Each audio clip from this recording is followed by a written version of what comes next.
Welcome to mega 9 TV. నేను మీ రాణి. అంతర్జాతీయ రాజకీయాల్లో శాశ్వత మిత్రులు, శాశ్వత శత్రువులు ఎవరూ ఉండరు. కేవలం శాశ్వత ప్రయోజనాలు మాత్రమే ఉంటాయి అనడానికి ప్రస్తుతం మన పొరుగు దేశాల్లో జరుగుతున్న పరిణామాలే ఒక నిదర్శనం. 1971లో పాకిస్తాన్ చేతిలో దారుణమైన హింసను అనుభవించి భారత సైన్యం సాయంతో స్వాతంత్ర్యం తెచ్చుకున్న బంగ్లాదేశ్ ఇప్పుడు అనూహ్యంగా అదే పాకిస్తాన్తో చేతులు కలుపుతోంది. తాజాగా ఈ రెండు దేశాల మధ్య ఒక సంచలన రక్షణ ఒప్పందం జరిగింది.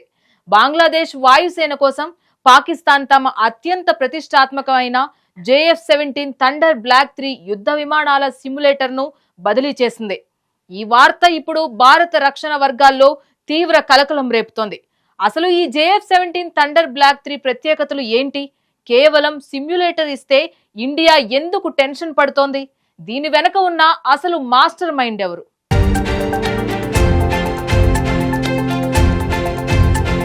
దుబాయ్లో జరిగిన 2025 ఎయిర్ షోలో పాకిస్తాన్ ఒక స్నేహపూర్వక దేశంతో JF-17 థండర్ బ్లాక్ 3 యుద్ధ విమానాల ఎగుమతి ఒప్పందాన్ని కుదుర్చుకుందని తెలిపింది.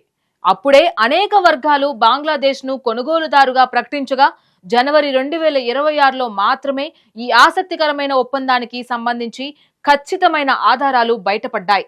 పాకిస్తాన్ సైనిక మీడియా విభాగం ఇంటర్ సర్వీసెస్ పబ్లిక్ రిలేషన్స్ ఒక ప్రకటనలో ఈ వివరాలను తెలియజేసింది.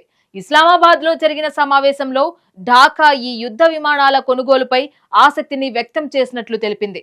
ఆ తరువాత బంగ్లాదేశ్ పైలట్లు, సాంకేతిక సిబ్బంది శిక్షణ సెషన్ల కోసం ఇస్లామాబాద్ ను సందర్శించినట్లు సమాచారం. తన వాయుసేనను ఆధునీకరించడానికి ఢాకా కోట్ల పౌండ్ల వ్యయంతో కూడిన ప్రయత్నంలో ఎన్ని యుద్ధ విమానాలను కొనుగోలు చేస్తుందో ఇంకా స్పష్టంగా తెలియలేదు. కొన్ని నివేదికల ప్రకారం ఆయుధ వ్యవస్థలతో సహా 16 విమానాలతో కూడిన ఒక స్క్వాడ్రన్ తో ప్రారంభించి 48 JF-17లను దశల వారీగా కొనుగోలు చేయవచ్చు.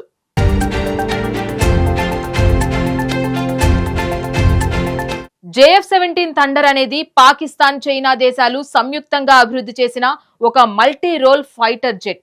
ఇందులో బ్లాక్ 3 అనేది అత్యంత లేటెస్ట్ అడ్వాన్స్డ్ వర్షన్. అధునాతన రాడార్ వ్యవస్థలు, శత్రు దేశాల దాడులను పసిగట్టే టెక్నాలజీ ఇందులో ఉన్నాయి. ఇప్పుడు పాకిస్తాన్ ఈ విమానానికి సంబంధించిన ఒక ఫుల్లీ ఫంక్షనల్ సిమ్యులేటర్ ను బంగ్లాదేశ్ కు ఇచ్చింది.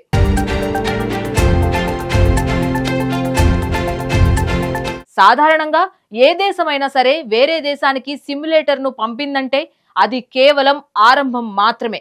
ఆ సిమ్యులేటర్ లో బంగ్లాదేశ్ పైలట్లు శిక్షణ తీసుకుంటారు.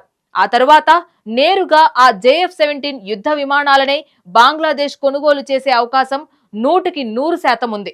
ఇక్కడే భారతదేశానికి అసలు టెన్షన్ మొదలైంది. కొన్నేళ్లుగా బంగ్లాదేశ్ తో భారత్ కు అత్యంత సన్నిహిత సంబంధాలుండేవి. కానీ అక్కడ షేక్ హసీనా ప్రభుత్వం కూలిపోయిన తరువాత కొత్తగా వచ్చిన ప్రభుత్వం పాకిస్తాన్, చైనాలకు బాగా దగ్గరవుతుంది. ఒకవేళ బంగ్లాదేశ్ కనుక Pak, China joint fighter jets ను కొనుగోలు చేస్తే మన తూర్పు సరిహద్దుల్లో నేరుగా చైనా టెక్నాలజీ, పాకిస్తాన్ ఆయుధాలు మోహరింపబడతాయి.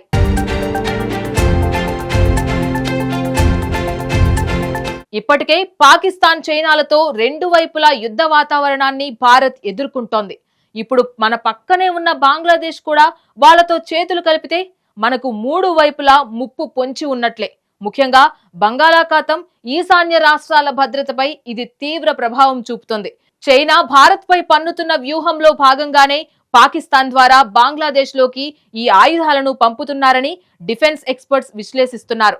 ఈ పరిణామాలను భారత నిఘా వర్గాలు, రక్షణ మంత్రిత్వ శాఖ అత్యంత నిశితంగా గమనిస్తున్నాయి. సరిహద్దుల్లో మన వాయుసేన దళాలను మరింత అప్రమత్తం చేశారు.